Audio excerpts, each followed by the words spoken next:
Finally, the United Africa Passport, also called the United States of Africa Passport, has been unveiled by President Ibrahim Traore. In this video, we explore how powerful this passport is. Watch until the end. No one has ever seen a passport like this. It's not just a travel document. It's a symbol of power, a badge of dignity, and a ticket to a new world order. Backed by the gold, diamonds, cobalt, and oil of Africa, the newly launched United Africa Passport, also called the United States of Africa Passport, is now the most talked about document on the planet.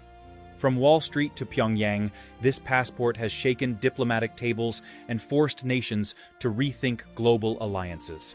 And now, it's official. Every country in the world, even North Korea, has accepted the United Africa Passport for visa-free entry. Let that sink in. Even North Korea, a nation known for extreme isolation and rigid visa policies, has opened its gates for Africans carrying this document. And it happened because of one unbelievable meeting between President Ibrahim Traore and Kim Jong-un. But first, let's understand why this passport is unlike anything the world has ever seen.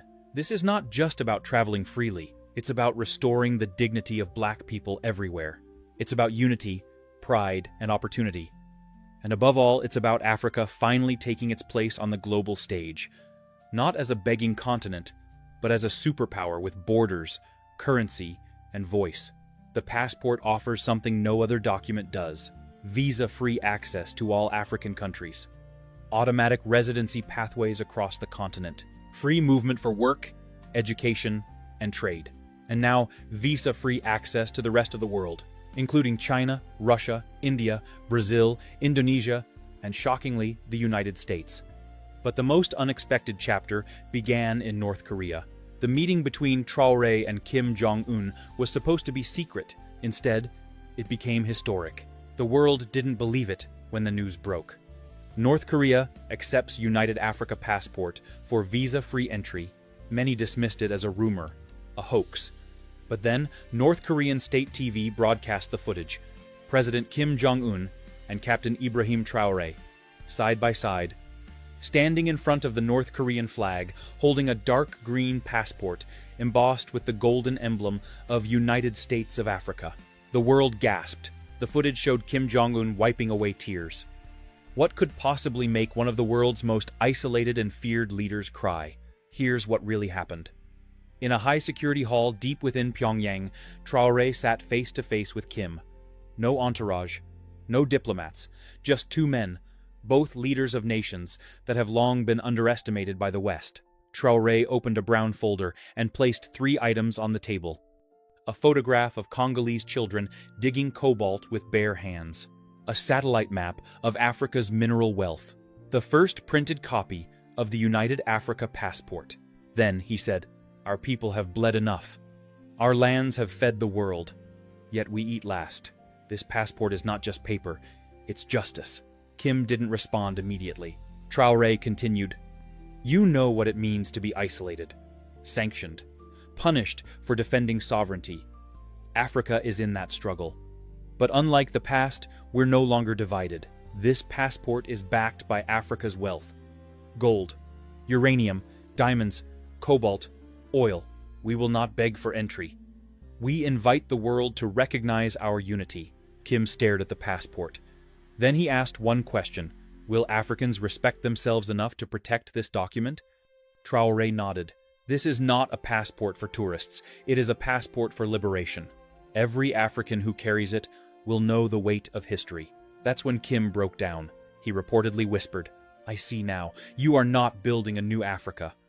You are waking up the world's sleeping giant." And with that, the deal was sealed. North Korea became the first Asian country to sign the global visa-free accord with the United States of Africa. Other countries, previously hesitant, immediately followed.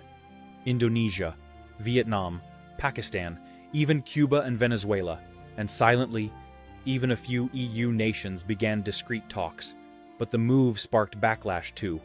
As the news spread that North Korea, Cuba, and several Asian and Latin American countries had officially accepted the United Africa Passport for visa-free travel, something began to shift in international circles. Inside secret meetings at the European Union headquarters and US State Department, diplomats were scrambling. One EU official, caught off mic, was heard saying, "This isn't just a passport, this is a message. They're shutting us out." Though no Western government made public complaints at first, internal memos leaked, accusing President Ibrahim Traore of building an exclusive, race-based travel system, claiming it went against global inclusivity. And then came the headline, "Is the United Africa passport racist?" London Herald. It caused outrage across Africa and the Caribbean. Online, Africans from Ghana to Jamaica responded furiously. Where were these same critics when Africans needed visas for every country? Now that we finally have something for us, it's a problem? But Traore didn't remain silent. Standing in front of the Monument of African Unity in Ouagadougou, he delivered a short but fiery speech, streamed live across 42 countries. With his voice calm but firm, he said, "When Africans were enslaved, no one complained about exclusion. When we were denied visas, rejected at airports, humiliated, no one wrote editorials. Now, because we finally own something for ourselves, we are suddenly a threat?" The crowd roared. This passport is not a weapon, it is a shield. It is protection for the African soul, the African dream. And let me be clear, it is not racist. It is revolutionary. The speech went viral in hours. Over 300 million views across TikTok, YouTube, and Instagram. Even in cities like Paris, Washington, and Berlin, young black communities organized solidarity marches. At the heart of it all was a simple message. We are not begging for entry, we are building our own door. This time, it wasn't just Africa responding. African Americans, Afro-Brazilians, Haitians, Trinidadians, and people across the Caribbean posted videos proudly saying, "I am African.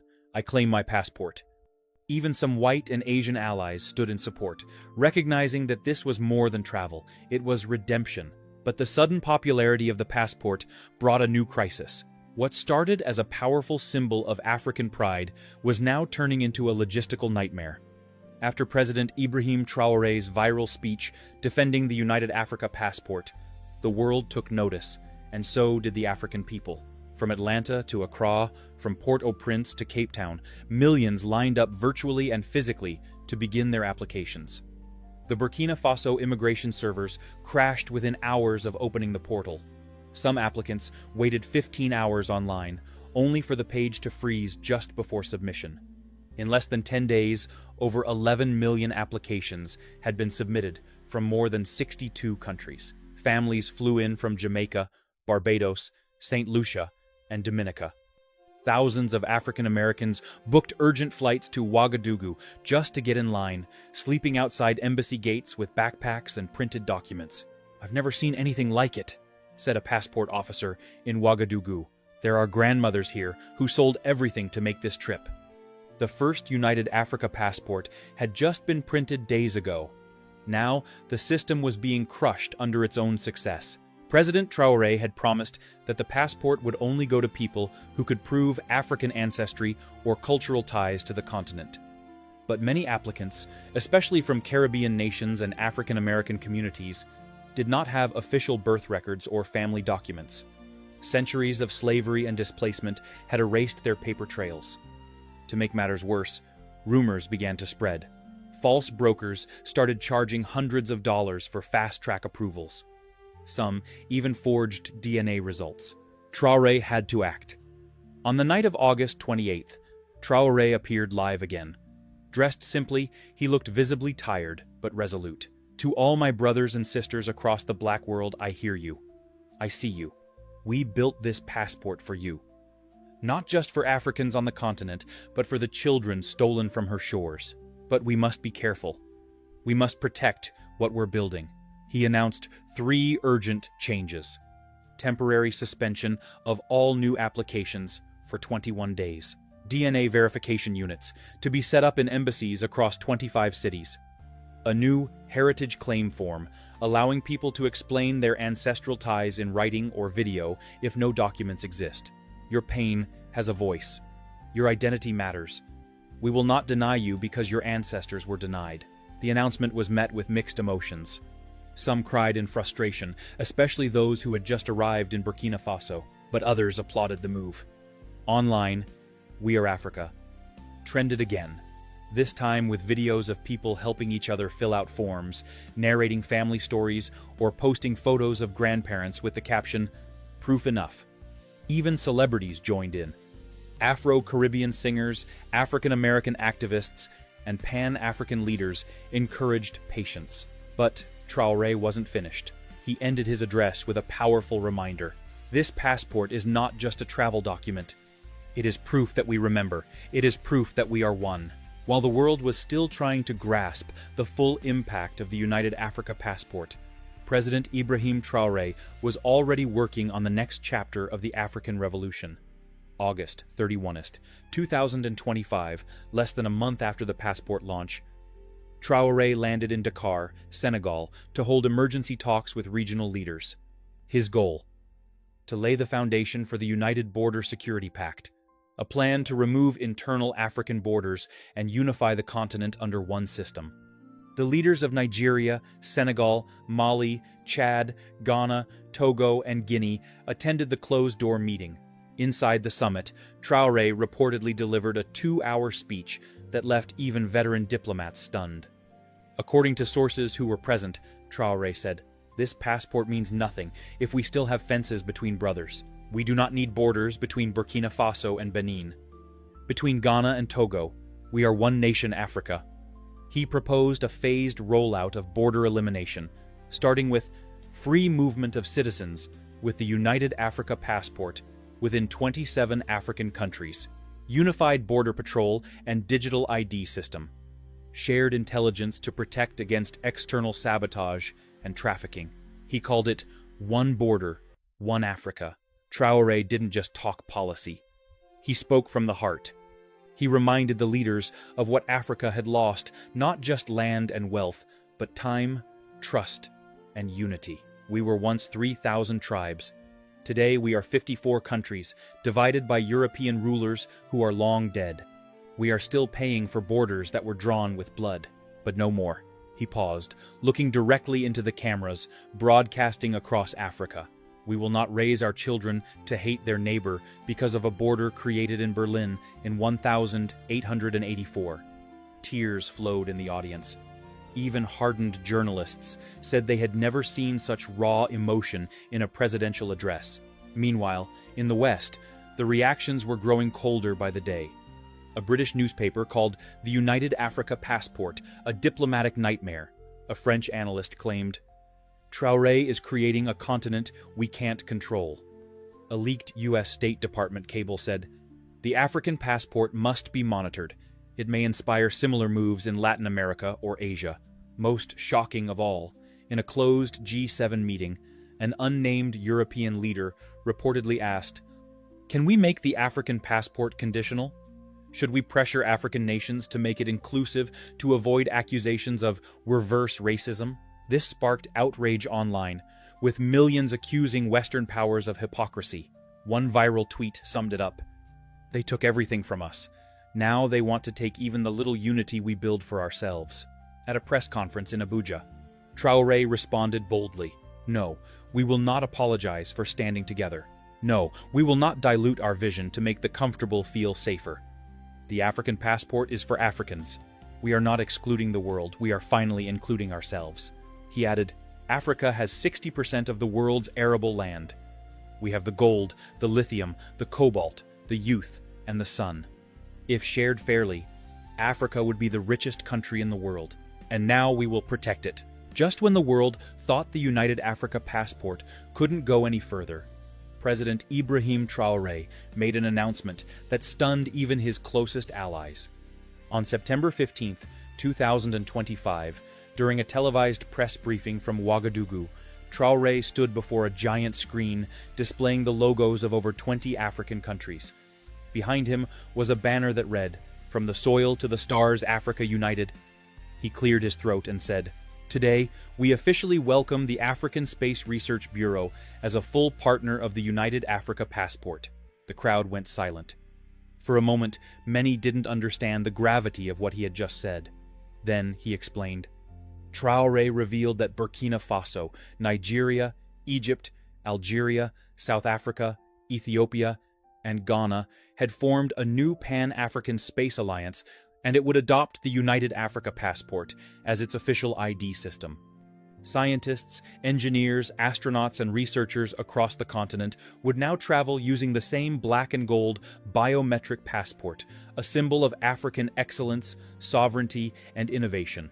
He added, "We will launch satellites, rockets, and data missions that serve Africans first. No more begging for internet access, weather tracking, or GPS. Africa will orbit above just as it rises below." Then came the twist. Traore introduced the first official United Africa passport holder to train for space, Dr. Wuraola Kebe, a Senegalese-born astrophysicist raised in Burkina Faso. Wuraola stood proudly, holding her passport, as Traore said, "This is not just a document. This is our visa to the stars." She wiped tears as she spoke. "My grandmother couldn't go to school. I will go to space as an African." The crowd erupted in cheers. Major world media rushed to cover the moment. CNN called it Africa's moonshot moment. Al Jazeera said it was a new space race with roots in black liberation. A viral TikTok in Brazil titled "Africa is doing what no one expected" gained 22 million views. But not all reactions were positive. A leaked intelligence memo from a European security agency stated, "If Africa controls both its borders and its satellites, we lose influence." Another Western diplomat reportedly said, "The United Africa Passport is no longer just symbolic. It's geopolitical. It's strategic. It's dangerous." Traore responded once again in the most dignified way. "We are not dangerous. We are determined. We will not ask permission to rise." Before closing the conference, Traore looked directly into the camera and gave a heartfelt message to the diaspora, to our brothers and sisters in Haiti, Jamaica, Trinidad, Brazil, and America. This passport is your return ticket. Not to a place, but to a people. We are one. And we've waited long enough. He ended with a message that would soon be printed on the back of every new passport. One Africa, one passport, one destiny. The United Africa Passport is no longer just a travel document. It is now a symbol of something bigger, a global awakening. A new chapter in Black history, and the beginning of the most powerful union the world has ever seen.